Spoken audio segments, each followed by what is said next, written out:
Traits in organism, जो organism, किसी भी ऑर्गेनिज्म क्या होता है, वो सब कुछ जो लिविंग होता है उसको क्या बोलेंगे, ऑर्गेनिज्म। चाहे छोटा हो, बड़ा हो, बैक्टीरिया हो, एलिफेंट हो, एनिमल हो, ह्यूमन हो, सब किस में आता है, organism.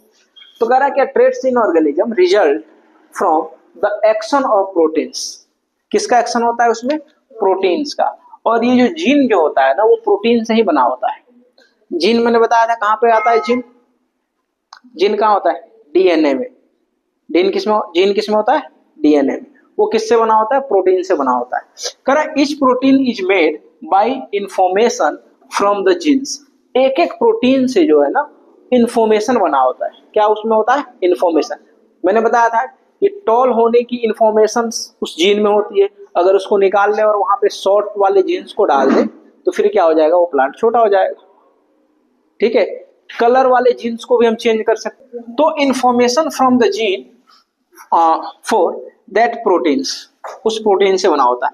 In case of P plants, अगर पी प्लांट की केस में अगर हम देखें तो देयर आर टू जीन्स। कितने जीन्स है, टू जीन्स है फॉर प्लांट्स हाइट। किसके लिए, उसके हाइट के लिए, एक कैपिटल और एक स्मॉल। तो कौन सा, एक कैपिटल और एक स्मॉल। ठीक है, कैपिटल एंड स्मॉल, ये दो जीन है। इसी दो जीन को लेके हमने एक्सपेरिमेंट करा था। हमने नहीं करा, मेंडल ने उसके एक्सपेरिमेंट्स को हमने बोर्ड पे बताया था कैसे उसने एक्सपेरिमेंट करा था। कह रहा है कि जो कैपिटल टी है इज डोमिनेंट, वो डोमिनेंट होता है। जहां भी कैपिटल टी स्मॉल टी आएगा तो डोमिनेंट कौन करेगा, कैपिटल टी करेगा। ठीक है, ओवर इट, यानी टी जो है ये डोमिनेट करेगा स्मॉल टी पे। And in a heterogeneous plant capital T और small T, only the gene capital T will be able to make protein. जो हेट्रोजीनियस प्लांट में जो कैपिटल टी होता है, इसी के पास क्या होता है, ये एबिलिटी होती है कि ये प्रोटीन बनाए। एज इट इज डोमिनेंट, तो अगर यही प्रोटीन बनाएगा तो कैपिटल टी ही बनाएगा, इसलिए डोमिनेट करेगा। अगर ये प्रोटीन बनाता है स्मॉल टी तो ये डोमिनेट करता, लेकिन बनाएगा कौन, कैपिटल टी, इसलिए डोमिनेट कौन करेगा, कैपिटल टी। अगर बनाने की रिस्पॉन्सिबिलिटी कैपिटल टी की है तो डोमिनेंट भी क्या करेगा, कैपिटल टी करेगा। And only the gene T will be able to make proteins at its dominance over a small t gene. This protein would be the growth hormone which will result in the plants being tall. ये जो protein होता है वो growth hormone होता है। क्या होता है, would be the growth hormone which will result, इसका रिजल्ट ये होता है कि प्लांट being tall, प्लांट क्या हो जाता है, आगे देखो। चलो नेक्स्ट टॉपिक लिखना है हमारा, सेक्स डिटरमिनेशन होता है जेंडर। करा in human the sex generally determines. ठीक है, ह्यूमन में सेक्स डिटरमाइन होते हैं कैसे, तो ह्यूमन है 23 पेयर्स ऑफ क्रोमोसोम्स होते हैं। 23 पेयर मींस दो, तो 23rd का अगर हम डबल करेंगे तो कितना आ जाएगा, तो हमारे अंदर 46 क्रोमोसोम्स होते हैं। तो इसको हम हमेशा पेयर में बताते हैं। पेयर में क्यों बताते हैं, इसके पीछे भी रीजन है, ये भी बताऊंगा। तो क्या याद रखना, 23 पेयर, और ऐसे नंबर में पूछेगा तो 46, जिसमें 2 से मल्टीप्लाई करके बता दोगे। एक पेयर में 2 होते हैं। तो देखो 23 पेयर्स ऑफ क्रोमोसोम्स और 23 pairs called autosome have a material, नहीं जिसमें 23 तो पेयर होते हैं क्रोमोसोम्स के, लेकिन 20 इसमें से 22 को क्या बोलेंगे, ऑटोसोम्स। और इसमें क्या होता है, हैव अ मटेरियल, ठीक है, पैटर्नल कॉपी। क्या होता है इसमें, पैटर्नल कॉपी। एक कहाँ गया, एक ही डिसाइड करता है सेक्स को, यानी जेंडर को, मेल होगा कि फीमेल होगा। बाकी 22 क्या होता है, सेम होता है। 22 क्या होता है, सेम। तो 23 में से 22 क्या होता है कि ये maternals and paternals copy of 22 chromosomes each and show perfect pairing. दोनों क्या होता है, perfect pairing. Paternal maternal means क्या होता है, पैटर्नल यानी फादर की साइड, मैटरनल यानी मदर की साइड। इसमें भी 22 और इसमें भी 22, दोनों में 22 क्या होते हैं, सेम। क्रोमोसोम्स क्या होते हैं, सेम होते हैं। जो एक बच रहा है वही डिसाइड करता है। अभी डायग्राम बना के भी उसको एक्सप्लेन करूंगा। तो 22 chromosomes each and show perfect pairings. 23rd जो लास्ट वाला क्रोमोसोम होता है, 23rd pairs is called sex chromosomes. उसको हम क्या बोलेंगे, सेक्स क्रोमोसोम्स पेयर। किसको, जो 23rd है लास्ट वाला क्रोमोसोम। ठीक है, वही क्या होता है, सेक्स क्रोमोसोम होता है। And the 23rd pairs in male has one chromosomes which is terms as X, which is terms as X, and the other shorter one is termed as Y। वो 23rd जो pair है, pair में दो होगा इसमें, तो एक X होगा और एक क्या होगा Y। तो एक X हो गया और दूसरा क्या हो सकता है Y। ठीक है। इन women both the chromosome similar, women में दोनों क्रोमोसोम क्या होते हैं सिमिलर, क्या होता है X और X। लेकिन बॉयज में सिमिलर नहीं होते, बॉयज में एक X होता है और एक Y होता है।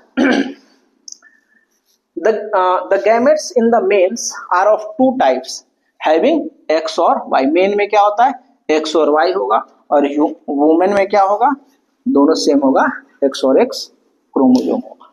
अब देखो सेक्स डिटरमाइन कैसे होता है। पेरेंट क्या होगा फादर और मदर, यानी मेल और फीमेल लिख सकते हैं, मेल और यहां पर लिखोगी फीमेल। ठीक है। उसके बाद इसमें गैमेट्स बनाने,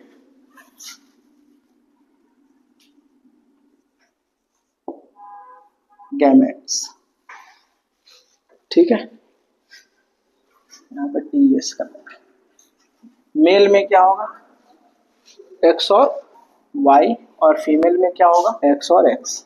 ये मैंने 23rd पेयर लिया है, बाकी 22 दोनों में क्या होता है सेम। एक ही पेयर बच गया ना जो डिसाइड करता है कि मेल होगा कि फीमेल होगा, तो वही एक पेयर हमने लिया है। तो मेल में वो एक पेयर क्या होता है XY और फीमेल में वो पेयर क्या होता है XX। ठीक है। अब देखो उसके नीचे लिखोगे प्रोजेनी में क्या होता है। अगर यहां से X आया और यहां से भी X आया, ये हो सकता है। ठीक है, इसके सामने बनाते हैं। ठीक है, ये भी हो सकता है X और X आएगा। दूसरा भी हो सकता है कि यहां से ये वाला X आया और यहां से दूसरे वाला X आ गया। थोड़ा सा अलग बनाना। ठीक है।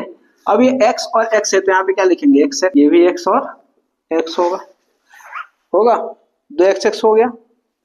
इसमें आ जाओ, अगर यहां से Y आया और यहां से क्या आएगा X, तो ये क्या हो जाएगा XY। फिर यहां से क्या आएगा Y और यहां से क्या आएगा X, ये हो जाएगा XY। ठीक है, इसको बोलते हैं प्रोजेनी। अब देखो हमने क्या बताया कि ये मेल है और ये फीमेल है, इसमें भी 46 क्रोमोसोम्स होते हैं और इसमें भी 46, और जो चाइल्ड होगा इसमें भी कितने क्रोमोसोम चाहिए 46, चाहिए कि नहीं चाहिए। ठीक है, तो नहीं 46 को बोलते हैं 23 पेयर और इसको बोलेंगे 23 पेयर और इसको बोलेंगे 23 पेयर। अब क्या होता है कि इसमें 22 और इसमें ये दोनों तो सेम ही होते हैं, थोड़ा भी इधर उधर नहीं होता है, इसलिए मम्मी का क्या आ जाता है, मम्मी जैसे बच्चे हो जाते हैं, फेस मिलने लगता है, हाइट मिलने लगती है, कलर मिलने लगती है, या पापा जैसे भी हो सकते हैं, या दोनों को मिक्स कर दो दोनों के जैसे हो सकते हैं। ठीक है, हो सकता है कि फेस मम्मी जैसा हो हाइट पापा जैसे हो जाए, फेस पापा जैसे हो हाइट मम्मी जैसे हो जाए, कुछ भी हो सकता है कि नहीं। तो ये 22 दोनों में क्या आएगा सेम आएगा। सुनो, अगर 22 आ रहा है सेम तो यहाँ पे क्या आएगा 22, लेकिन एक बच्चे को कितने क्रोमोसोम्स की जरूरत है 46 पेयर, यानी 22 ये पेयर है तो यानी 44 हो जाएगा। 44 आ गया इसके पास, लेकिन चाहिए कितना, एक जो क्रोमोसोम है वही डिसाइड, मतलब एक पेयर ऑफ क्रोमोसोम है, एक बच गया X और एक बच गया Y। तो फीमेल में देखोगे तो बचा वाला XX हो गया और मेल में जो बचा है वो क्या हो गया X और Y हो गया। यही डिसाइड करता है कि जो आने वाला जो बच्चा है वो मेल होगा या फीमेल होगा। तो अगर ये मेल की साइड से अगर XY आ गया तो ये फुलफिल हो जाएगा, यहाँ पे 44 प्लस 2 46। तो जब XY आएगा मेल के साइड से तो 100% क्या होगा ये बॉय होगा। ठीक है, नहीं बिना 46 का तो फिर बनेगा ही नहीं ना, 46 तो चाहिए ही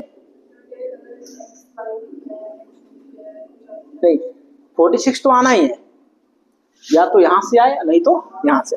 अगर मान लो मेल की तरफ से नहीं आ रहा है तो कोई बात नहीं, फीमेल की तरफ से तो आएगा 2, तो फीमेल की तरफ से आएगा तो एक्स एक्स आएगा, तो ये क्या हो जाएगा, गर्ल।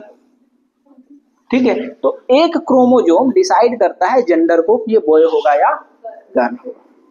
ठीक है, और ये सब माइक्रो लेवल पे काम होता है, किस पे, ये दिख नहीं सकता। ठीक है, मतलब वो छोटे छोटे क्या होते हैं, गैमेट्स होते हैं। ठीक है, वो बिना माइक्रोस्कोप के हम देख नहीं सकते, इसलिए डिसाइड नहीं करा जा सकता कि जो होने वाली जो बेबी है वो गर्ल होगा या बॉय होगा। ठीक है, पता कब चलेगा, आफ्टर 3 मंथ।